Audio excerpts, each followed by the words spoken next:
Hi everybody, I'm Pamela Freeman and I'm the person who wrote the words for this book, Dry to Dry, which is illustrated by the fantastic Liz Anelli. It's a companion book to Desert Lake, which Liz and I worked on a few years ago.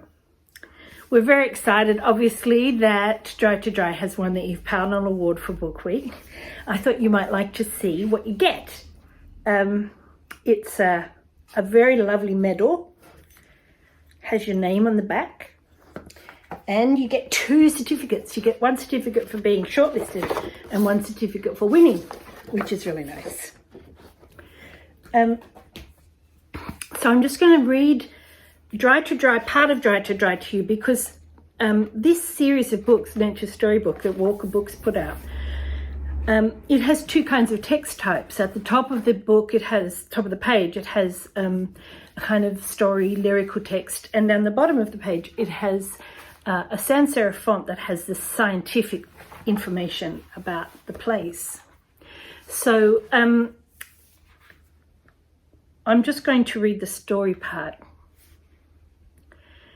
It is the dry. Over the plains and cliffs and rivers of Kakadu in northern Australia, the air hangs heavy. It's hot and very humid. The rivers have shrunk down to creeks. The edges of the lakes are banks of mud where crocodiles sunbake. Look closer. There is a northern long-necked turtle that has buried itself safely in the cool mud, waiting until the wet comes. A flock of little curlews, 1,000 strong, arrives from the Arctic Circle and settles on the grasslands near the rivers. Other birds are coming too: snipes, godwits, sharp-tailed sandpipers, and more. Now we get to one of my favourite bits, which is about the Leichhardt's grasshopper.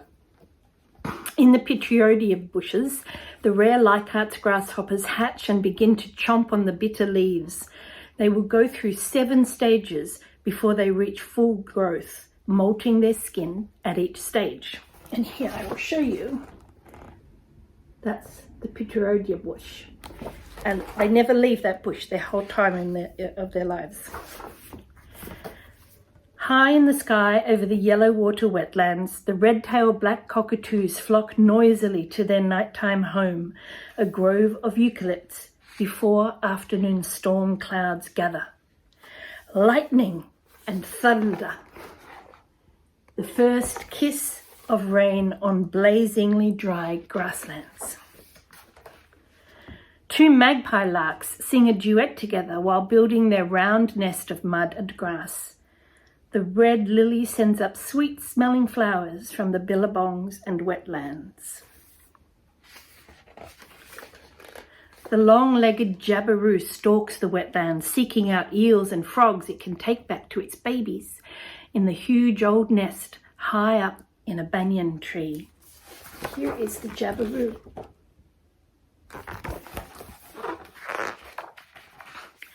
Termites build their mounds up.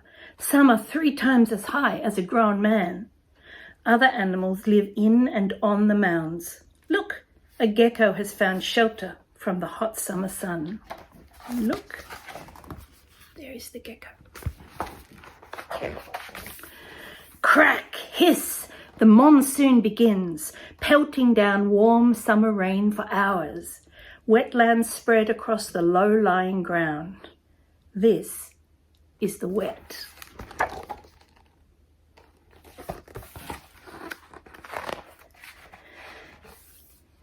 Crocodiles leave their riverbanks and go hunting. I'm not going to show you that page because I want you to go and look at it in a book, because it goes right across, the crocodiles go right across the page. It's fantastic.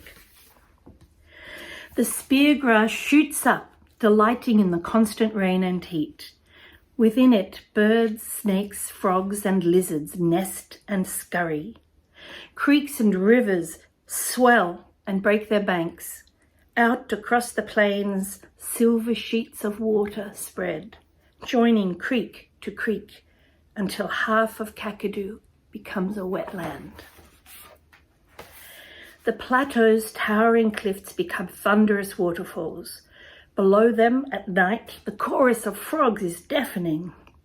In the paperbarks, the brush-tailed tuan hunts for centipedes. Look out! Goannas and snakes running away from the floods have climbed the same tree.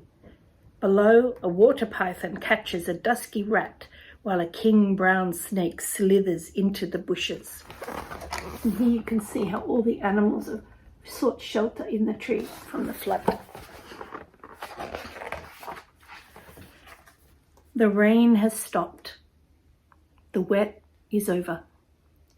Under clear blue skies, mists blanket the wetlands each morning. Dragonflies zip across the pools and lakes which are beginning to shrink. Migratory birds leave Kakadu, the great flights of little curlews and snipes darkening the air. The wetlands are a carpet of water lilies, their flowers held up from the lily pads on long, slender stems. Look, isn't that beautiful?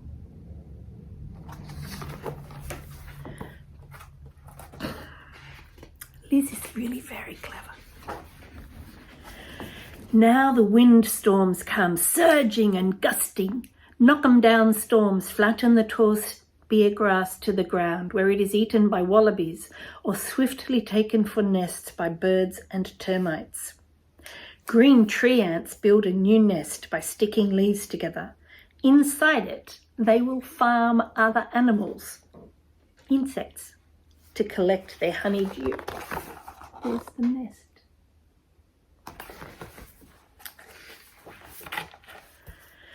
The sun burns down. The floods recede, leaving rich soil behind for new growth. Creeks retreat into their beds and the waterholes sink down. The northern long-necked turtle buries itself in mud on the riverbank. This is the dry. Now Kakadu waits for the wet. It will come, as it always does.